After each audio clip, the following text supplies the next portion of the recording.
Mama Fina yagala na ifuna wokoma. Amazima kasigalenga mazima. Emily Simisi yagala abantu ofune wokoma. Ensobi gyabire mu nsobi muyamba abantu okusinga basula mu shit. Abantu basude mu shit. Tetwagaza abantu komera naye kiche njogerako. Omuvubuko yarumba lavu masa naye muntu. Ngensi yonna eraba. Misala tuku. Nata koma onalumba ne anti-sifa simanyi anti-sifa simanyi sifa. Nga ensi eraba. Yakwata ngomuwala oyo mu nsingo nga mulaba. Bamutokyalinga. Nga bwamutuga nga mulaba. Recording jezi. Mwali nga mulaba. Mukunja muyambye mutya. Mwina kuyamba mukunja mutya. Siku mujja mukomera kwewaana. Siku mujja mukomera kuwairiza mase. No. Tomuyambye. First of all yataga na kuvaayo. Yadaga genda luzira mbu akole nyimba. Akole kabampane asonde sente. Era yeye yanyiza nyaba mujjeyo. Kensodo okubagamba. Kyovolaba. Tebamusaze ko nviri olavude na salaka enviri anonya stand dala. Naye kolokoto mutwe. Police salaka enviri. Nviri basada luzira. Era ye mukuvaayo bana bavubuka bano simanyi baani. Bebadde ko press yo kuvaayo abalala basodo simanyi basoda bana leero. Osoda yagala kumanyira ne mugambirawo. Mukosa bana babani ensobi mmwe. Muwulira.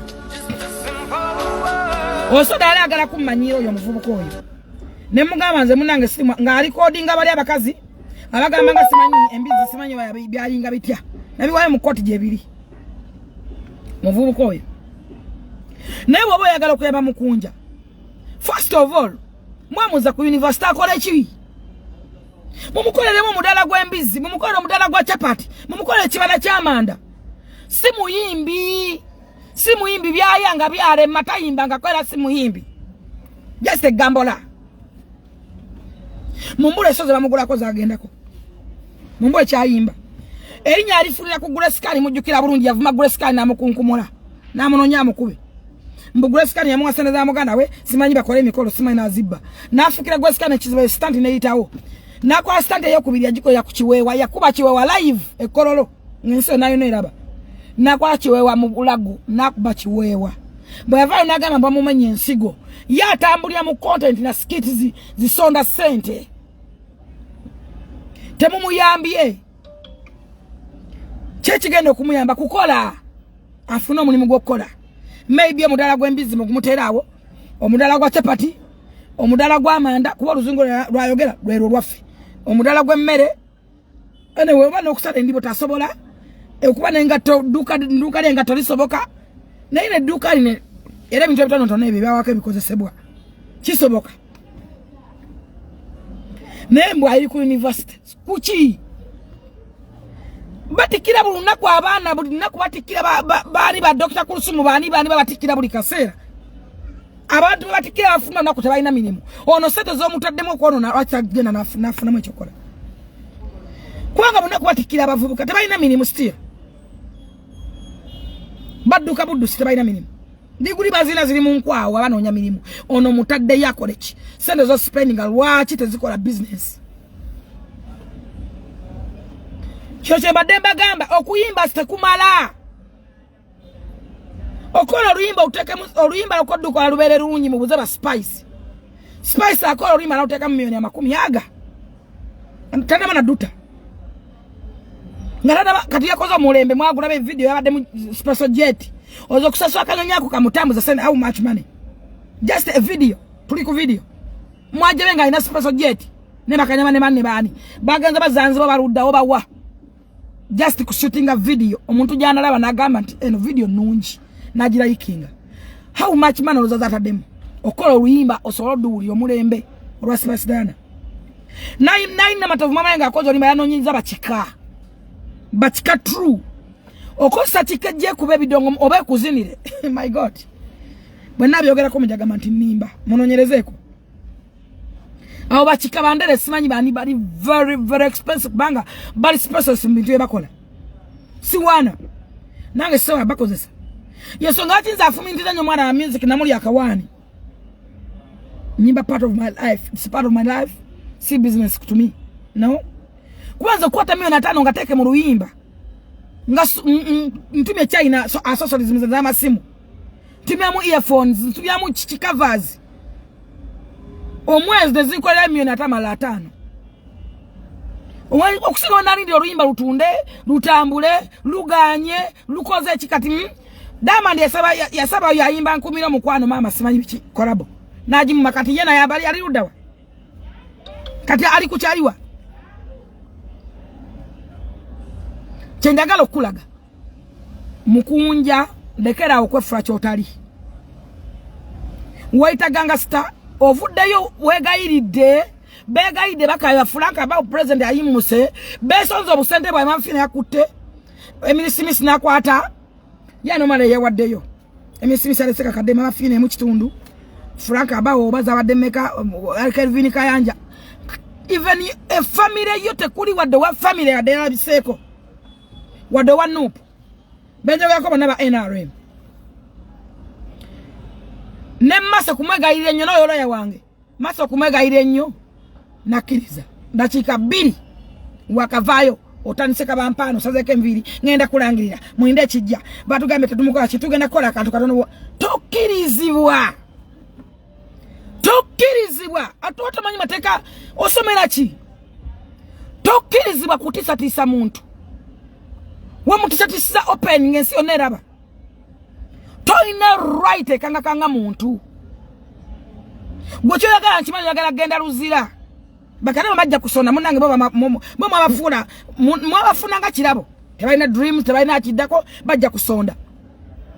Kuba gwocho yagala, ekyo yagala. Oyagala masa kwata kutwalira kuba toina mulimu. Okula mulimu ki? Wakola ubadire bugwayo kushiba. Twakubulira amazima shiba mulalu. Yetaga rehab. Yetaga nchidamu shiba mulalu totale mad yetaga dwaliro obali abu tetaga makeup tetaga ngoize mpangisa tetaga mkusimusula mavili mfadi yataka kusala kasaulini nagenda mu rehab shiba ya kutusizawo era content stanti basonde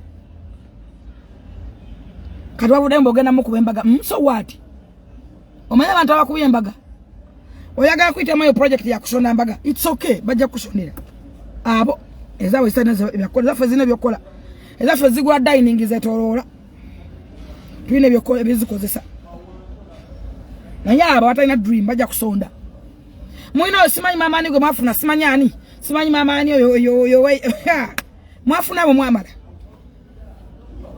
temwagala mazima toina buyinza kayibere right yoneka ngakanga mase mutugenda kola akantu tuina kye tugenda kola ngenda kulangirira ncha who are you munsi yani banayi mwe wadde mirembe sabo ise conference okutta buzindalo musimanyi fajini banange mwononya abana babantu kile kintu takigenda kuvanga Frank bao president mulamba obeerawo obakinga na ebichamu Emily Smith obakinga chichamu ajja kikola kwatagenda genda ku police ngajja kikola lumu agame wanumbe nange kankulumbe kubanga ayina bamuwaga abamubakinga ajja kikola kwatagenda kuguminkiriza akikola mwana w'omuntu kuba ayagala stand ayagala content kubanga content aweddeyo bakola content wa shiba na gwana mukole kata nono musajja ani ono we nale mwe yeito wanupo yazo nazimba petrol station katoba yalazewa ono iso gwesa suwa simanyi yani mbate simanyi gendo yagala gundi ayingide lumu yagundi basi lumu yagundi jana bidemo lwachi gwa mulide simanyi ate omuli otya oba bamulyawa kabula ngano kubwa kulyaguzibwa bamulyewa toswana kuswalo ino omukazi gwa ina family ali lubuto lukulu aina family bakula banga wogendo wasono gwa wasa gwa baddo muwe mpekizamira wache mbalira ku family za bakazi bamwe wache mbalira bana bamwe wache mwe balira nti singa kubanga TikTok eno yameruka mu lockdown nga muzaya gadde Facebook singa china jetsera kubanga obudde time TikTok ejja kuvaawo. Obajja kukakana. Bantu bajja jiko abanyi batanso jivaako. Bata ina kiddako. Ebintu bino bigenda kuvaayo byokola. Abaana boli banyonyolo otya.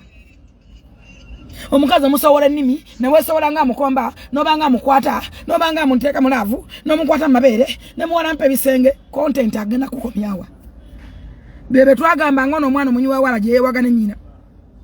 Twamugambanga content omwagadde nakomyawa nafuira abana babantu mu kitanda nakuba muzomo ne udu nadumula nanyampira omwana namana namujja mpai namubakako namana agamba namuvumanga bwatawoma bali omugazi nateka ebifaananyi. Boss. Awe ensi weeri. Ensi awe weeri. Gw'osuubira ki? Wanda come. Wanda. Nimbalangirwa. Gwe. Don't shout. Okay? Don't shout.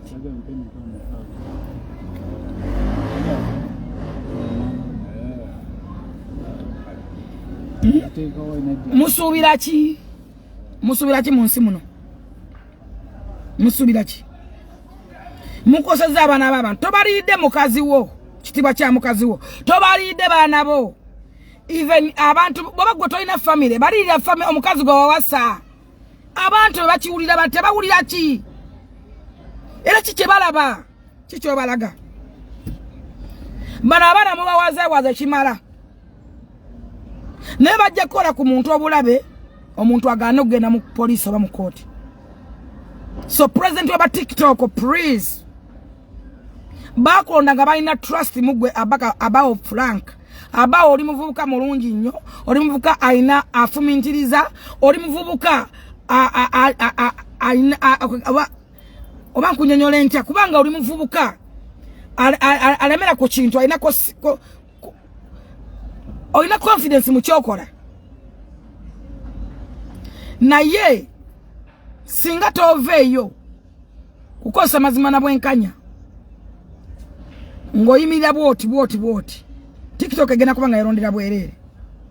Waliwo omwana mwonna mumanyi onaleba bali mwezo yamusibako asibatekayo amakugunyu wabweru bamukalakasa makugunyu gonna nagatekayo avuma nnyo oyo mwala yani oyo bali bafula yaya bulwa bakola sex akola gwaita manyana simana wakitemo wabira oyo mwala ayina abaana ayina abasajja bajja omwagala baba mwagala naye oli abeera yefumita nayiterinyane nawiterinyane kiki bannange lwaki abaana ngaabo tovaayo gwe as a president oba tolina cabinet please londa cabinet mukwasisa empisa ku TikTok because oli president wa TikTok bakuona nga bakwina mu trust wanavaa n'oleta n'omusajja simanya naye yavuma mama Fina nagatagenda kuddamu kuva abantu dakika bina damu navuma abantu buto tetugaana osobola vuma naye ovumya otya oba govumya etagisa okuvuma oba bivumo bijjamu bye muvumye n'okubala godedi zammwe mwepansa nnyo nga muli nothing. Nakunulidde oyo omuvubuka ng'ali ku polisi nga talina kiddako ng'aweddeyo famire yonna n'amuza teyalinnyeeyo kitaawe ne muba mwewage eno tuli mu nkuba tujja n'ogamba ajjajjawa wala nnyimiriramu wano nga wegase n'oyo motivational speaker wa naleero eyo kyabula akuuta akakadumpunika omukazi ne nkugamba nze gwe walijjako munnange ondaba siri mmere siri wakuza era nze nakuteeka mu blacklist wo toli mu blacklist by the way nze I'm not a food I'm not a simple subject no nze I'm not a simple subject ate abantu bagenda bazza mu komera nambe muye kabata ngenda kuzza kakono mu komera because of you wamwata n'agamba mufulufiga yabukira simanyi oyo omulamuzi oyo namuteekamu n'omulamuzi gwemanyi omulamuzi kyali mwateekamu omulamuzi mumuvumira ku gundiyo mwoyo omulamuzi oyo simanyi yandabye ennaku omulamuzi oyo mubi nnyo simanyi bitya mufulufiga nabukira bukisita yanvuma oyo mwana wano wali abantu abagenda okusiya abaana b'abantu waliyo Saimo Kabata funa omulimu okwoleva ku baana b'abantu ba YouTuber ze nesonga achi na bagoba siri badira nchidamu lwachi nagoba ba YouTuber nchidamu loud and clear lwachi nagoba badu bakasuku nze nabagoba sibe bangoba nalabye Benson yagala kabampana naye ogenda funa wakomya nakutayo mafina nakwa milioni 5 ndozo nsubira kudama kukwata omulala kuwe sente kitajja kusoboka wagambye bakasuko bandeta mbona mukawaluka gata ina nyase yande tanza Jennifer furufiga na TikTok ani asokawo furufiga na YouTube channel ani asokawo mazana rinye miaka 10 kati mumwa kalaba Benson wabali mwa magazi jerinya yange mukamwa okule kokole obuntu bukyale kibwokolo fune ekyo kulia njagenda mu UCC nze golaba mvira ko datodda mo kuisanya yange mukamwa wako abantu boyogera konze nabanga kote nze nabanga ekyo kulia nze nabagoba lwachi nabagoba luvanya bayisima okufa ne bagana okumuzika ne basaba amisi kigundu sente amafuta ne batekawo tato wekiwani amu yagende watata waisima wayo sente batekawo tato wekiwani oyo mwana ayiwe ndusu si cherabira nga ajaga kwa 3 mwezi ne bapatikawo tato wekiwani gwaba wasende bazigabane olokubaje amisi kigundu document zanga tegera ali sharp yabala bange kyatawanya bwavu naba wasente nano ya tato mutufu tebako mwoko yisima nga tanaweza naku 5 mutaka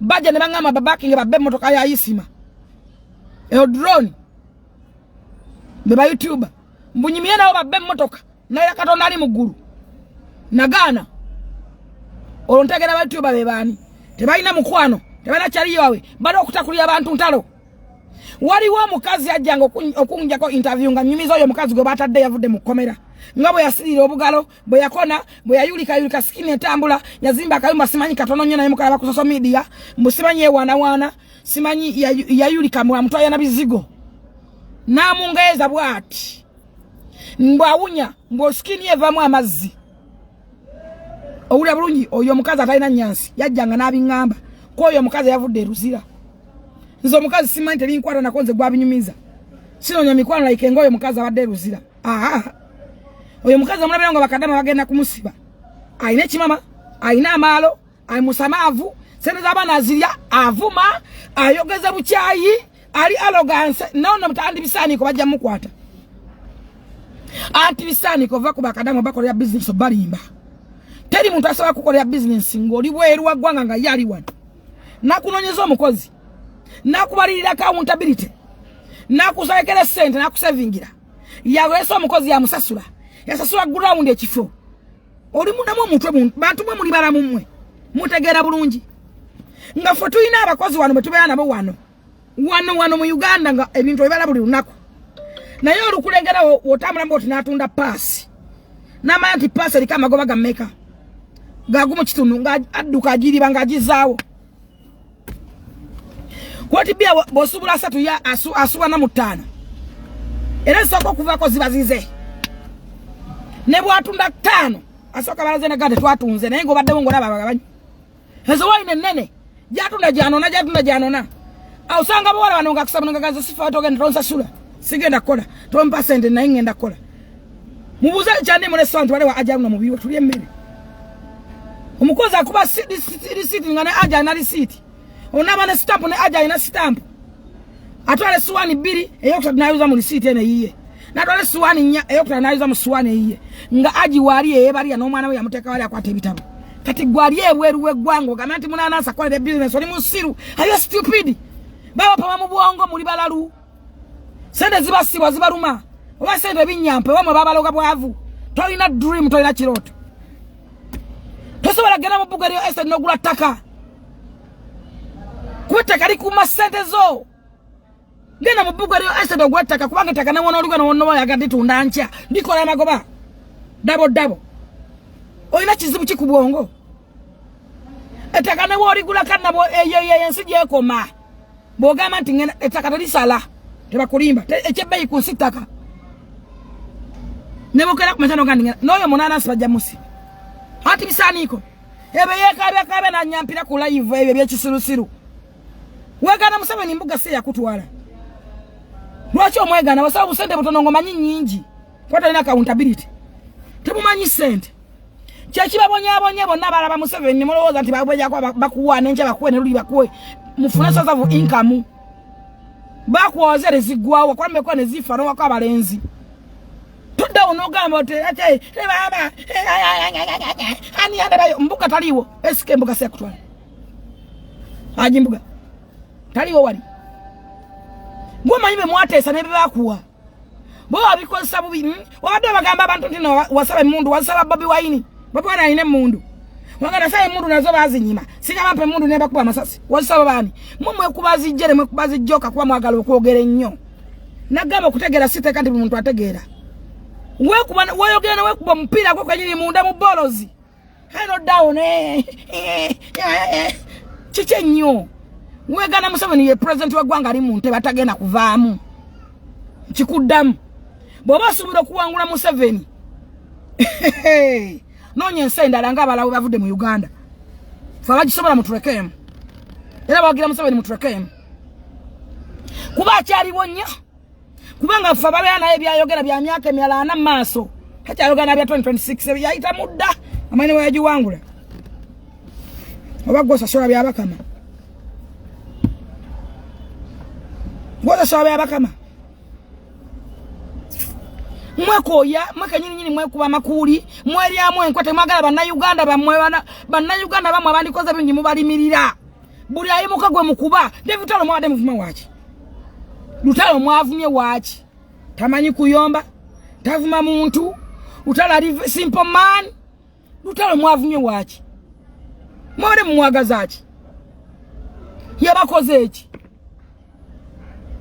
taina gwajerega taina kwegama mu Uganda omutaina lukusa wade lukwana mukazi gwayagala toina lukusa lwogera kigamo kyoyagala ani abagamba ntene memeza fezezimu olaba mukazi gwoswada embuli yakera kumata na ronda Bobi Wine gono na Museveni okutali musango gwogulire mmere nata Lutalo yeyambaza empale na yekola sena banyo bazikola David Lutalo mwade agenda kuba tuni ku tuni mugenda kuyika mata Lutalo agende atata ino musoga simanyi ani oyo mwana ino yo producer yo agamata producer Kigwaina yaridi siewera yaridi agenda bakube ngomba mugenda kulire mbutu ojakale ngawulire mbutu ngaliringa sabo ngakuli muri ango wobuti wojuse kyakuvumya Lutalo ata katolo yatandisa ebikudda kabati ayina nyimbo mutwalo munambano mutwalo atafulumya ngampandike zimbitabo mubitabo ayina mitwalo ena ezimutwe guli mutwalo agenda kuba tuni ku tuni nani stop atenga ruje kubekwa tayo kakati kumana bavumya Lutalo ni yafunyemu viewers zo katalo za yafuna Lutalo wagaka na batimba concert eduko gonze nsoka era njagala mugamba atimbe ni fact Lutalo tuyambo kwa leo online concert olayo tukuyira love tukuyira na mabere tujja kuyira babere nebibogo otegere kola online concert Lutalo olabe dota utumuteka kwa na YouTube channel kusasule baba toka nyuma bayulike bafuna ndi bali bamatako mu nsalikezo nyamba David Lutalo kole online concert kubanga olaka tosa kudayo lugo kusasula nesa bayero no dayo lugo no sasula mama nya aibambe yamawe Lutalo kola concert kati ngide mu buto kitwali taya baddayo twagala babongote concert kati mutegere to kwala mpa muntu atakuliko kibi mwawunye munyinde mutegerene mu nkwawa Lutalo mwabade muvuma wachi chechi muvumya mulekere densobiza mwana biziba mwana bibibya mmwe muwalampa abantu abatabaliko abali ebya abali mu bulamu bwabo bulala kicheje chemufa esi mugana ani ejibatuma ani bagamba nti fena tuli mu struggle ani bagamba nabe yabagamba munno yobo yabadagamba ki mbusimanyi yabadayogera ku meza yange bonola ebirala toyulike tomere ensanja bavu ogenda kumera busukuti bwabwerere ozansulanga bana motivation speaker nze munange nina musajja ate muliko bwomu siga bana musajja muliko ogu nakugamba misana nyonsa mwana kyona nyonsa kitaawe nsula ku mutto mukutaka salongo bwenti nsula mpomerwa dala watama era nyumirwa nalebe ne kazi ligamba mbuno mbona abakazi mbwaga amazzi agatirika musulo n'ekirungi ekikazi ekikulu kikazi gwe oba ku TikTok wanonako ki musulo kumwa abatayina buuza fa abayina amazzi abayina tap buuza fa abawomu nga sinna kufukira buuza kufe mukwano jango twebuzeko fa abayina switch abayina tap umanye maziga tuyina gwe nkuna zane bisana nenkwambulula nga babo kifane nkwambula nebitambo gwe ozache kituwomya ozache bampita fulu figa oli mukazi mukulala kuba gwe oli mukalu na bukalu novano mukwano ndeka nkwawuli amazago enkali ebere ewunya owulide bulungi no mwana mutana abafusawe enkali ewunya nembulire ole mwana abato aina mana bawunya ngale amazi tegawunya fatuto bebi faliso choba tusifa kubitanda ebi lumunja bakwa ya kuchisenge change ne bitanda ebi lwaki bogene mbala loji zayo zilika bivera eze guru wazira bakabivera eze busoga loji sanze kachivera loji za busoga zira kachivera eze guru waloji sanze kachivera lwaki eze mbala kabale kasese fotopoto zilika bivera buli woto jo yingina mukusulamu baji wa echichi chiche eche kitundu bare eche kikwata madwachi mukwano lwachi lojize Rwanda zilike bivera ebitundu bali gwachako macho taina leka kivumirira mbo musulo natunde gwa omulimu gwa ina ndoza gwasomera gwa kujjamu mbuto nagaba piruzi kuba tali muntu aina degree oba ina certificate ye nga yeyisanga gwe kwa kati gwerewe nkuwa mukazi muza sogenda mugeya kuba tomanya tamanyi twebuze ko farawomu tukubulye tukikwatya era gavawa era gajjagatya tali mukazi ataina mazzi kino nkikuddamu tali mukazi ataina mazzi omusajja gwayina akola ki nzira ya musajja erietya era mukwata atya feelingiza ziruddawa appetite egwawa mugenda musakisinga mwakalambala damuze kubba toina lava ku musajja olya bubi olya buyuni bukungo bareke osula bubi olya buno bukupa olya bubi emereje muli emereje olya te bulunyi bukungo nasubya ndaja kuba n'amazzi onywaki abamunywa nkali yante January to December toina kyosoba kunywa musajja n'agamba ntajja kunyumirwa toina na wanyuma kukwata ova ku musajja wa muyingira obulina agamba nayingira mukazi nga yayingire ne musajja munne naga kino kikyendi nakyo toina wonyuma skin yote gonda nga yange buli mukazi ayinaga amazzi agagapika naye musajja ki amuliko amuwomesa zaatya buza faba womu wafa bawomerwa tukubulire emyaka gyo inoleka tomalanga nakumala tofunanga kutusa ku ntiko ate ngende abantu abefula nti babulira bonna ba motivational speaker ba Uganda badiba mutandiko banonyerezako tebalina basajja tebalina babeera tebawomangako nesujuza wezagaga nzo kino nkikubulira kuba ku myaka gyo ina baba yogedde kigambe kyo ntaga amazzi gwa musulo kitegera oli mukalu nabukalu awedde emirimu oba nyalo gwani mukazi gwe obude bwamala ku bakazi ngo babuli yakola sajala y'ennyindo va ku bakazi buli mukazi agamazi agalina naye musajja kigoye base naye oyina bwagazi kyeri omusajja oyo era omwagala kyenkana ki fe tulina abasajja kubira kubukubiza simu nomanya nti akoma ombigo nagona ne gweteekateeka hello baby I'm coming I'm back no ulyange ensi yonna eri awo oba osubira kimbuliri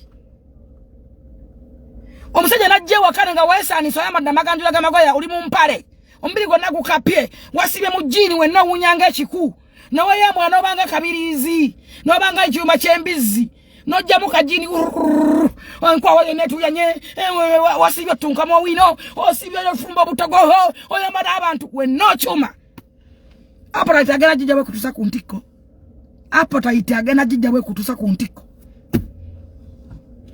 amazzi ogenda gajawa temana style zeta mazzi Tomayina musajja ina kwata wa. Si musajja nti amanyi yakwata omukazi mukwano. Mufune ku basajja muwomerwe nga ffe. Mukazi bannange munkwase nnaku bambi. Munkwase nnaku. Buuza omukazi okolote okufumya nganza afumya myaka 18. Nga ndi ku musajja ogwo. Soko jombuze ebirungo lwaki bampita full figure. Sina ipusi. Sina kabina. Mbuuza kirwa kiba kutuma full figure. Mbuuza buli yandiddeko. Gwe nkunaza nenkwambula n'ekitambo. Nenkwambula muzimu gw'obwavu. Nyoko kyatakunyiga nenkikwambula. Nenkunyiga. Just water. Mbondu musulo. Stupid. Oba gotoka ina galekera agaba gaina. Musajja funa nkwata ja kukwata. Omwagache mugenda kubasajja nga mbagala ko sente, mubagadelwa family, mubagadelwa business. Omusajja ono alina motoka anteka ku mutogo maaso. No duma no bamba amagulu. Omusajja ono munange family na wulya wagundi. No byolowoze bikututayo bilala toina sense ya sex. Sex atandikira wan. Sex atandikira wan. Bawo tomwagala wakome wona kavera nga tekajjudde toyima ne otugubala ne wekala emmere bakazi bawe emmere megenda mwalira buliri omusajja mutere yamazitale alave ne anakusadi kuntiko apra tagena jijjawa tomanyi na vegete omusajja za ina kulya tomanyi wamala okulemera ina kunywera kochi ala salaries kikyalya mutubuze tubabuulire mutubuze fa batege abakugutu babuulire abalina abasajja benjogerako sabayita mumuko omusajja nga tolina badaka tututu sabayita njogera kubayina mutubuze mubuze kwa gati kulusumu kiki yakola kakulamu oba akulamu yakola kikulusumu lwaki balinga binusu mumubuzeeko nebo okunama bwoti noga nti akula machawe akulusumu achawe akula temutawana ne wana musanga nga atudde mu B ajja munaza mtu alikuwa yewe bali ameka akulusumbe yalekawo akula meva South Africa tali bakazi wala na abayina sende baloza nti akula mera nonya sende South Africa ndi abakazi abayina sende akula matoke South Africa tasana kwegwe wade kyo kulia bamu yaniranga sente we bati musaga nabana babantu amanye chokola omuntu ajjanga amanye chokola namaza amanye gali kati goba wagwa ku bidove bye bisajja bino bicyabula akuta binaze kufumitako naze kweyambula bye bifumita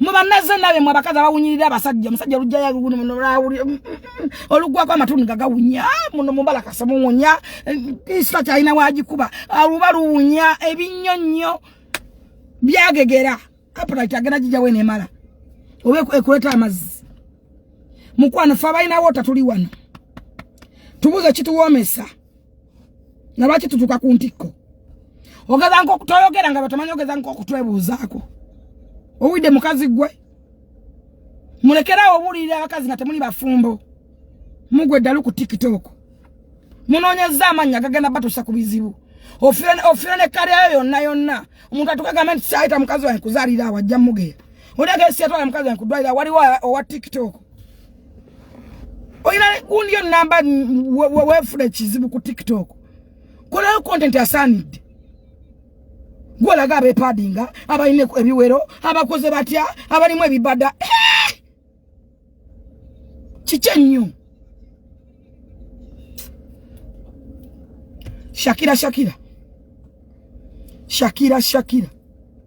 oli mukwano gwange tuvudde walanga tukyali wa palaso nkwagala nnyo ekyo kimanyi naye ensi ekyuka